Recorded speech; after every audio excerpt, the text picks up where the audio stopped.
نبي بعده أما بعد أعوذ بالله من الشيطان الرجيم بسم الله الرحمن الرحيم يا أيها الذين آمنوا قوا أنفسكم وأهليكم نارا وقال النبي صلى الله عليه وسلم إذا مات الإنسان انقطع عنه عمله إلا من صدقة جارية وعلم ينتفع به وولد صالح يدعى له. وقال النبي صلى الله عليه وسلم لا يؤمن أحدكم حتى يكون هواه تبعا لما قال رسول الله صلی اللہ علیہ وسلم. پیارے دوستو، عزیز ساتھیو، اللہ رب العزت کا ایک نظام ہے. وہ نظام اللہ رب العزت کا اپنے بندوں سے متعلق بھی ہے اور اللہ رب العزت کا وہ نظام اپنی پوری مخلوق سے متعلق ہے. اللہ تعالیٰ نے دنیا بنائی، دنیا کا نظام بنایا، دنیا میں بھیجا کچھ کرنے کے لیے، کچھ ذمہ داریاں دے کر بھیجا ہے اور ان ذمہ داریوں کی ادائیگی کے بارے میں اللہ رب العزت کل قیامت کے دن پوچھے گا. سب سے پہلے ایک بات ذہن میں رکھیے، اللہ رب العزت اچھائی کو پسند کرتے ہیں. بہت دھیان سے بات سننا. اللہ رب العزت اچھائی کو پسند کرتے ہیں اور یہ چاہتے ہیں کہ میرے بندے اچھے بن جائے. ان اللہ طاہر یحب الطہارۃ، اللہ تعالیٰ خود پاک صاف ہے اور بندے کے پاک صاف رہنے کو پسند کرتے ہیں. یہ اللہ رب العزت کا نظام ہے اور اللہ رب العزت کا ضابطہ ہے. دنیا کے اندر بھی اگر ہم غور کریں، ہر انسان اچھائی کو پسند کرتا ہے، ہر انسان اچھائی کی تعریف کرتا ہے. کوئی باپ یہ نہیں چاہتا کہ میرا بیٹا خراب بنے، ہر انسان چاہتا ہے کہ میرا بیٹا اچھا بنے. کبھی غور کرے، ایک آدمی خود برا ہے، شرابی ہے، کبابی ہے، ہر طریقے کی گندگی میں پھنسا ہوا ہے، لیکن وہ کبھی یہ نہیں چاہے گا کہ اس کا بچہ اس کی طرح بنے. باپ شراب پیتا ہے، بچے کے بارے میں نہیں چاہے گا کہ میرا بچہ بھی شراب پیے. کبھی وہ شراب پی کر آتے وقت میں اپنی بغل میں شراب کی بوتل لے کر نہیں آتا کہ اپنے بچے کے لیے دوں گا. باپ گٹکا کھاتا ہے، سگریٹ پیتا ہے، تو وہ نہیں چاہتا کہ میرا بچہ بھی گٹکا کھانے والا بنے یا سگریٹ پینے والا بنے. کیوں؟ اس لیے کہ ہر آدمی اپنے لیے، چاہے وہ کیسا بھی ہو، اپنے بچوں کے بارے میں اچھائی کو پسند کرتا ہے. ہر ایک کرے. اللہ تبارک تعالیٰ نے پوری دنیا میں ایک نظام چلایا ہے. وہ نظام ہے مدارس اور مکاتب کا. یہ اللہ نے اپنے فضل سے چلایا ہے. کیوں چلایا؟ اکابر کو، علماء کو اس بات کی طرف اللہ رب العزت نے توجہ دلوائی. کیوں دلوائی؟ آپ تھوڑا سا پیچھے جائیے اور آزادی سے پہلے جب انگریزوں کا تسلط تھا اور ان سے پہلے اسلامی حکومتیں تھیں، تو ان کے یہاں پر دینی تعلیم اور دنیاوی تعلیم ایک جگہ ہوا کرتی تھی. جو آدمی جہاں پر علم دین حاصل کرتا تھا وہاں دنیاوی تعلیم کو بھی حاصل کرتا تھا. لیکن جب انگریز آئے تو انہوں نے سب سے پہلے آنے کے بعد ایک پلان بنایا اور وہ یہ کہ اس طریقے سے مسلمانوں کا خاتمہ کیا جائے، اسلام کو مٹایا جائے. اس لیے ہمارے اکابر اس بارے میں متفکر ہوئے اور انہوں نے ایک فکر کو لیا اور اس فکر کو لے کر انہوں نے انگریزوں کا مقابلہ جب کیا میدان میں نکل کر، تو حضرت مولانا قاسم نانوتوی رحمۃ اللہ علیہ نے یہ دیکھا کہ اس سے خاطر کا ان کو یہ فائدہ نہیں ہے کہ اسلام کی جڑیں کھوکھلی کرنے میں یہ لگے ہوئے ہیں، کیا کیا جائے؟ تو انہوں نے ایک مدرسہ قائم کیا جس کو دارالعلوم دیوبند کہتے ہیں، جس کو دیوبند کے نام سے ہم سب جانتے ہیں. پھر اس مدرسے کے نظام کے تحت مختلف شاخیں بنتی گئی اور مکاتب کا بھی نظام چلتا رہا. اگر آپ حضرت جی مولانا الیاس صاحب رحمۃ اللہ علیہ کی زندگی کو پڑھیں گے، آپ کی خدمات اور آپ کی دینی دعوت کو پڑھیں گے تو اس میں ایک بات ملے گی، بہت کام کی بات ہے، اس لیے بتا رہا ہوں۔ مولانا کے والد صاحب مولانا اسماعیل صاحب مفتی مظفر حسین صاحب کے خلیفہ ہے اور وہ ان کے پیر و مرشد تھے۔ حضرت کی پوری زندگی مفتی مظفر حسین صاحب نے علم دین کی اشاعت میں، مکاتب کی اشاعت میں اپنی لگائی، اسی کا اثر مفتی مولانا اسماعیل صاحب پر پڑا اور مولانا اسماعیل صاحب نے بنگلے والی مسجد نظام الدین میں آ کر اپنا پڑاؤ ڈالا، مولانا الیاس صاحب رحمۃ اللہ علیہ کے والد صاحب نے، اور وہاں آ کر انہوں نے میواتیوں کو اپنا مشن بنایا اور میوات میں انہوں نے مکاتب کا جال پھیلایا۔ جب حضرت کا انتقال ہو گیا تو مولانا الیاس صاحب رحمۃ اللہ علیہ مظاہر العلوم سہارنپور میں پڑھایا کرتے تھے، تو یہاں سے کچھ حضرات مظاہر العلوم گئے اور مولانا خلیل الرحمان صاحب سے درخواست کی کہ حضرت نظام الدین کے لیے آپ مولوی الیاس کو بھیج دیجیے۔ تو حضرت چونکہ مولانا کے استاد بھی تھے اور پیر و مرشد بھی تھے، تو حضرت نے ان کے ساتھ میں مولانا الیاس صاحب رحمۃ اللہ علیہ کو حکم دیا کہ تم آپ مظاہر العلوم چھوڑو، مر کے نظام الدین جاؤ، آپ اپنے باپ کی وراثت کو سنبھالو۔ مولانا الیاس صاحب رحمۃ اللہ علیہ آئے اپنے والد کے مشن کو لے کر، اور اپنے والد کے مشن کو لے کر چلے، تقریباً 50 سے 60 مکاتب قائم ہو چکے تھے۔ اب حضرت نے جب دیکھا کہ یہ لوگ دین سے بیزار ہیں، یہ ان کے بچے تو دین پڑھ رہے ہیں، علم حاصل کر رہے ہیں، لیکن یہ لوگ دین سے بیزار ہیں، اور جب تک کہ ان لوگوں کے اندر دین کی طلب پیدا نہ کی جائے، اسلام کی طلب پیدا نہ کی جائے، اس وقت تک یہ لوگ ان مکاتب کے صحیح نظام کو چلنے نہیں دیں گے۔ حضرت مولانا الیاس صاحب رحمۃ اللہ علیہ نے اسی لیے اللہ رب العزت سے مانگ کر ایک محنت کو جاری اور ساری فرمایا، جس کو آج ہم تبلیغ کے نام سے جانتے ہیں۔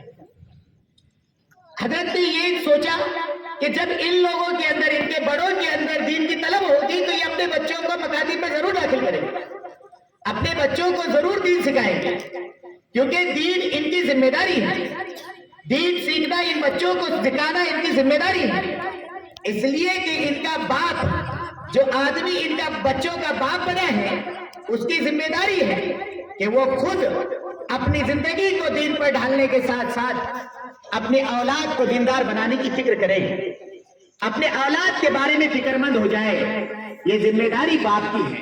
پیارے آقا سرکار مدینہ صلی اللہ علیہ وسلم کا فرمان ہے، آپ نے فرمایا کوئی باپ اپنے بیٹے کو اس سے اچھا تحفہ دے ہی نہیں سکتا کہ اس کو علم دین سے آراستہ کرے، اس سے بہترین تحفہ کوئی ہو ہی نہیں سکتا۔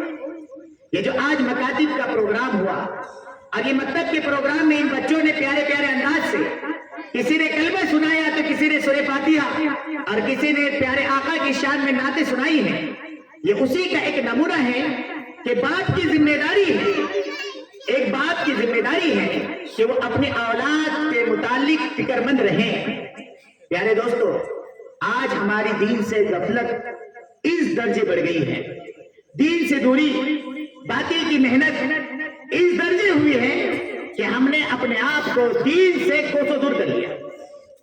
برا نہ مانیے گا، آج ہمارے نوجوانوں کا حال دیکھیے، آپ ہمارے بڑوں کا حال دیکھیے، کیا بچہ، کیا بوڑھا اور کیا جوان، سب کا حال دین کے بارے میں بس ایزی کر لیں گے نا۔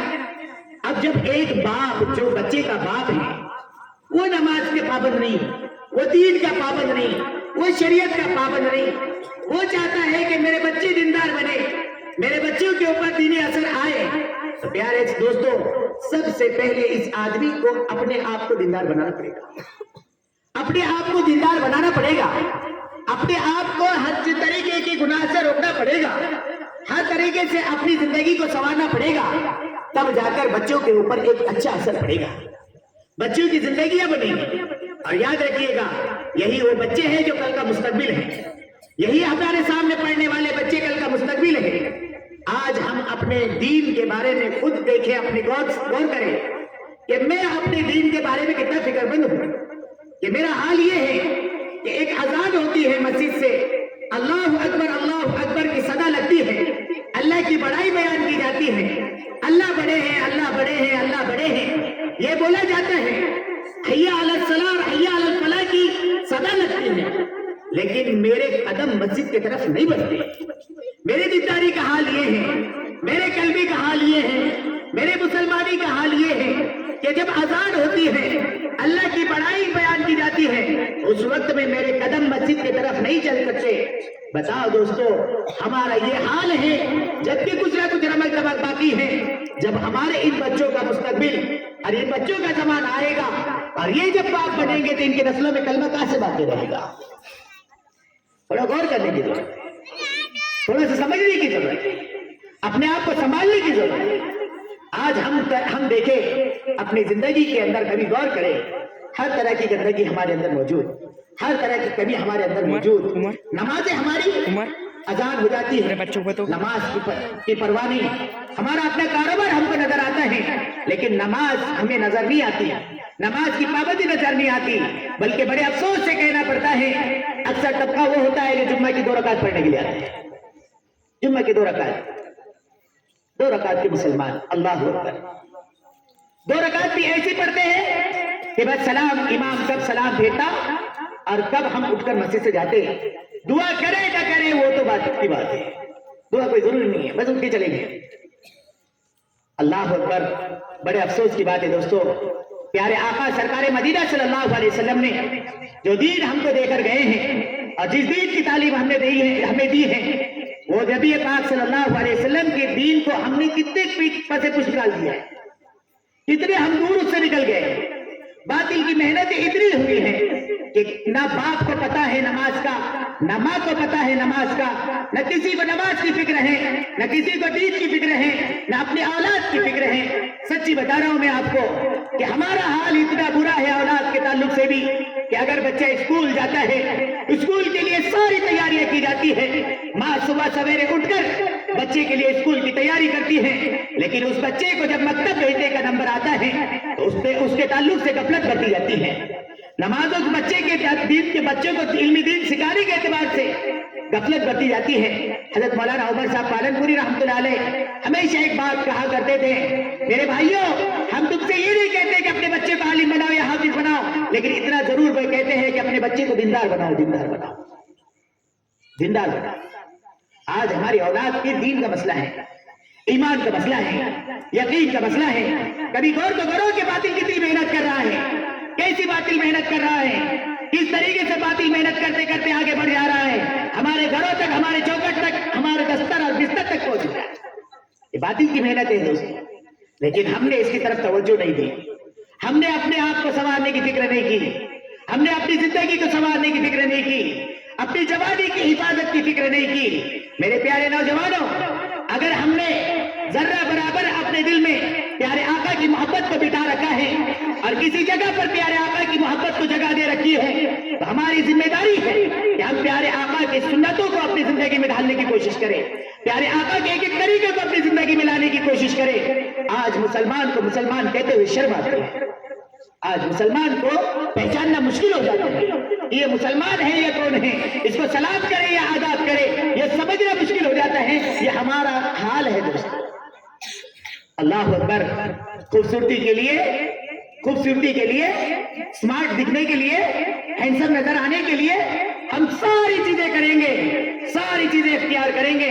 میرے پیارے دوستوں، ایک بات یاد رکھیے گا، حضرت یوسف علیہ السلام کے حسن کے واسطے، حضرت یوسف علیہ السلام کا حسن، حضرت یوسف علیہ السلام کا حسن دائمی حسن تھا، ایسا حسن تھا، ایسی خوبصورتی اللہ نے دے رکھی تھی حضرت یوسف علیہ السلام کو کہ مصر کی عورتوں نے اپنی انگلیوں کو کاٹ لیا تھا، مصر کی عورتوں نے اپنی انگلیوں کو کاٹ لیا تھا۔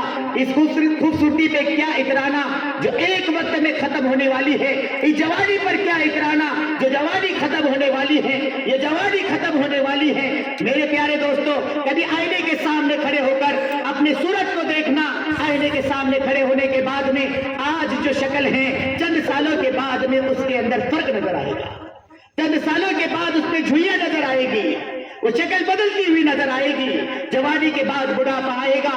آج خوبصورتی کے مارے جو عارضی خوبصورتی ہے اس کے لیے نہ جانے کیا کیا طریقے اختیار کیے جاتے ہیں, کیا کیا طریقے اختیار کیے جاتے ہیں. حضرت یوسف علیہ السلام کا حسن دائمی حسن تھا. حضرت یوسف علیہ السلام کے حسن کی خاطر مصر کی عورتوں نے اپنی انگلیوں کو کاٹ لیا تھا. ماں عائشہ صدیقہ رضی اللہ عنہا کہتی ہیں آج ہم جس پیارے حبیب کی سنتوں کو چھوڑ کر, پیارے حبیب کے چہرے کو چھوڑ کر ہم اپنی جوانی اور زندگیوں کو گزار رہے ہیں. پیارے آقا کا جو چہرہ تھا, آپ کے چہرے کی داڑھی ہے, اس سے ہم کو نفرت محسوس ہوتی ہے. میرے پیارے دوستوں, ماں عائشہ صدیقہ رضی اللہ عنہا کہتی ہے پیارے آقا کے حسن کے بارے میں, ارے مصر کی عورتوں نے حضرت یوسف علیہ السلام کے حسن کو دیکھ کر اپنی انگلیوں کو کاٹ لیا تھا. خدا کی قسم پیارے آقا کے حسن کو دیکھتی تو اپنی گردنیں کٹوا لیتی, اپنے کلیجے پھٹوا لیتی. یہ ماں عائشہ صدیقہ رضی اللہ عنہا. آج مجھے اور آپ کو پیارے آقا کے نام پر نعرے تکبیر لگوا دو تو اللہ اکبر کہہ دیں گے. پیارے آقا کی سنتوں کو اپنانے کے لیے کہہ دیا جائے تو میرے پیارے نوجوانوں ہم کو اس کے اندر کمی نظر آتی ہے. نعوذ باللہ من ذالک, اللہ ہم سب کی حفاظت فرمائے. پیارے دوستو, ہم اپنے آپ کو سنوارنے کی فکر کریں, اپنی زندگیوں کو بنانے کی فکر کریں. اللہ رب العزت انشاءاللہ دنیا بھی سنوار دے گا, آخرت بھی سنوار دے گا. اللہ ضائع نہیں کرے گا, اللہ ضائع نہیں کرے گا. آج تک اللہ رب العزت نے کسی کو ضائع نہیں کیا. جو دین پر چلا ہے بظاہر حالات میں رہا ہے, لیکن اللہ تعالیٰ نے اس کو ضائع نہیں کیا. اس کے دین و دنیا کو اللہ رب العزت نے بنایا ہے. میرے پیارے دوستوں, میں آپ سے درخواست کر رہا ہوں, میرے پیارے دوستوں, میں آپ سے درخواست کر رہا ہوں, ہم اپنے آپ کو سنوارنے کی کوشش کریں. پیارے آقا کی سنتوں کو اپنی زندگی میں لانے کی کوشش کریں. پیارے آقا کے ایک ایک طریقے کو اپنی زندگی میں لانے کی کوشش کریں. پیارے حبیب سرکار مدینہ صلی اللہ علیہ وسلم سے سچی محبت کو اپنی زندگی میں داخل کریں. پیارے حبیب کی محبت ہمارے دلوں کے اندر رس بن جائے, جس کا نتیجہ یہ ہوگا انشاءاللہ کہ ہماری زندگی جب پیارے حبیب کی سنتوں کے مطابق آئے گی, ہمارے گھروں کے اندر خوشحالی